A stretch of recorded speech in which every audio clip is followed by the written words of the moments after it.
അപ്പോൾ നമ്മൾ RX-100ൻ്റെ പാർട്ട് 2 ആണ് ചെയ്യാൻ പോണത്. എൻജിൻ കവർ മേക്ക് ചെയ്യാണ്.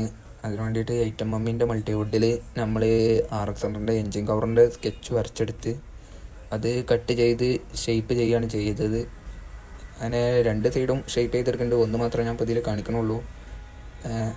ലെഫ്റ്റ് സൈഡും റൈറ്റ് സൈഡും ഉണ്ട്. പിന്നെ സെൻറ്ററിൽ ഒരു എക്സ്ട്രാ ഒരു പീസും കൂടി വെക്കുകയാണ് ചെയ്തത്, ഒരു മൾട്ടിവുഡൻ 8mm തന്നെ.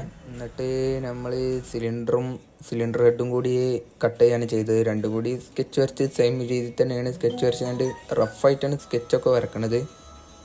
ഡീറ്റെയിൽ ആയിട്ടുള്ള ഒരു മെഷർമെൻ്റ് ഒന്നും ചെയ്യാൻ എൻ്റെ ഒരു കറക്റ്റ് അളവിൽ വെച്ചുകൊണ്ട് ഞാൻ റഫായി വരച്ചിട്ട് കട്ട് ചെയ്തെടുക്കുകയാണ് ചെയ്തത്. അത് എൻജിൻ കവറിൻ്റെ മേലായിട്ട് ഗമ്മിട്ട് ഫിക്സ് ചെയ്യാണ് ചെയ്തത്. ഫിക്സ് ചെയ്ത ശേഷം നമ്മളൊരു റിയലിസ്റ്റിക് കിട്ടാൻ വേണ്ടിയിട്ട് ചെറിയ ഇൻലെറ്റ് പൈപ്പും അതുപോലെ തന്നെ സ്പാർക്ക് പ്ലഗിൻ്റെ അവിടെ ചെറിയ ബാംബൂ സ്റ്റിക്കൊക്കെ ഫിറ്റ് ചെയ്തിട്ടുണ്ട്. ഗമ്മിട്ട് ഒട്ടിക്ക് തന്നെ ചെയ്തത്. അങ്ങനെ ഫൈനലി കസ്റ്റമർ പറഞ്ഞ കളറിൽ തന്നെ എൻജിന് പെയിൻ്റ് അടിച്ചിട്ടുണ്ട്. സുടി സിൽവറും ബ്ലാക്കും കോമ്പിനേഷനിലാണ് പെയിൻ്റ് അടിച്ചത്. അപ്പോൾ ഫൈനലി നമുക്ക് കിട്ടിയ ലുക്കാണ് ഇത്.